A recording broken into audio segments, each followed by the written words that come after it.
Hi hello இப்போ நம்ம எங்கே போயிட்டுருக்கோம்னா சவுத் கொரியாவில் இருக்க இந்தியன் ரெஸ்டாரண்ட்டுக்கு தாங்க போயிட்டுருக்கோம்.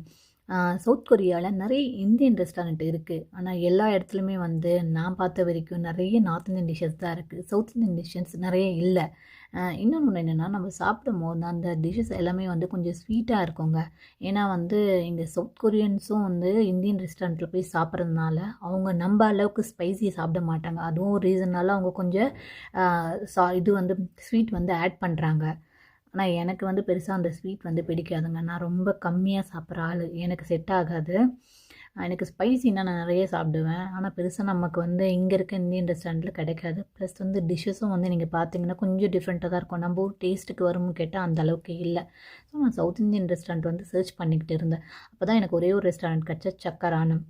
ஏன்னா அந்த ரெஸ்டாரண்ட்டில் மட்டும்தான் வந்து Hyderabad biryani, dosa, south Indian dishes எல்லாமே அங்கே தாங்க கிடைக்குது. ஆனால் முன்னாடி கங்னமில் இருந்து இப்போ வந்து அந்த பிரான்ச் வந்து இங்கே ஹன்னமில் வந்துடுச்சு. நான் இங்கே பார்க்கும்போது சரி இந்த இடத்துக்கு போய் பார்ப்பேன். ஏன்னா நான் ரொம்ப நாள் ஆச்சு வந்து சவுத் இந்தியன் டிஷ்ஷஸ் சாப்பிட்டு. மோஸ்ட்லி நான் வந்து சவுத் கொரியாவில் ரெஸ்டாரண்ட்னாலே நார்த் இந்தியன் தான். நான் அந்த மாதிரி அவங்க சைடில் இருக்க நிறைய டிஷ்ஷஸ் தான் இருக்கும்.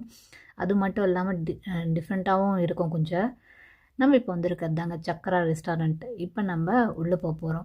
எனக்கு இங்கே உள்ளே போகும்போதே ஒரு ஆத்தென்டிகேட் ஃபீல் இருந்தது. ஏன் நான் சொன்னேன்னா உள்ளே போகும்போதே நம்ம அந்த விளக்கு ஏற்றுவோம் பார்த்தீங்களா, அந்த 2 விளக்கு இருந்தது. ப்ளஸ் வந்து நம்ம கோயிலெல்லாம் பெல்ஸ் இருக்கும்.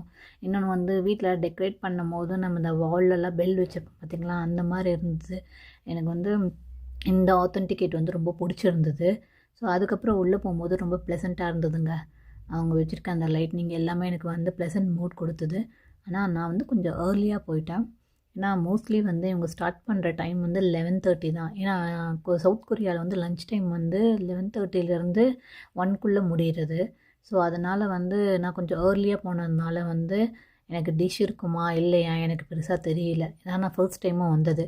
ஸோ நான் அப்போ அவங்ககிட்ட போய் கேட்டேன், நான் கொஞ்சம் ஏர்லியாக வந்துட்டு உங்களால் ப்ரிப்பேர் பண்ண முடியுமா மென்னு கேட்டேன். அவங்க அதெல்லாம் பிரச்சனை இல்லை, பண்ணிடலாம் அப்படின்னு சொன்னாங்க. அப்புறம் நான் ஆர்டர் பண்ணேன். நான் வந்து கொஞ்சம் ஏர்லியாக வந்ததுனால என்னால் எல்லாமே ஆர்டர் பண்ண முடியலங்க. சவுத் இந்தியன் ஆர்டர் பண்ண முடியல. நார்த் இந்தியன் டிஷ் தான் ஆர்டர் போட்டது. நான் போட்டது வந்து இங்கில் இருக்க நார்த் இந்தியன் தாலி தாங்க ஆர்டர் போட்டது. இப்போ நம்ம பார்க்க போகிறது நார்த் இந்தியன் தாலி தான். இப்போ இங்கே அதில் வந்து நான் வந்து 2 சிக்கன் வரும். அதுக்கப்புறம் பார்த்திங்கன்னா சமோசா, ஒரு மேங்கோ ஜூஸ், சூப் எல்லாமே வந்ததுங்க. ரொம்ப நல்லா இருந்தது டிஷ்ஷஸு. சிலது வந்து உண்மையிலே இந்த தால், அப்புறம் இந்த சூப்பு, சிக்கன்லாம் வந்து சவுத் இந்தியன் ஆத்தென்டிகேட். கொஞ்சம் நார்த் இருந்தாலுமே சவுத் இந்தியன் கொஞ்சம் சாப்பிட முடிஞ்சது, நல்லா இருந்தது. நான் அதுக்கப்புறம் கொஞ்சம் என்னால் நிறையலாம் சாப்பிட முடியலைங்க. கொஞ்சம்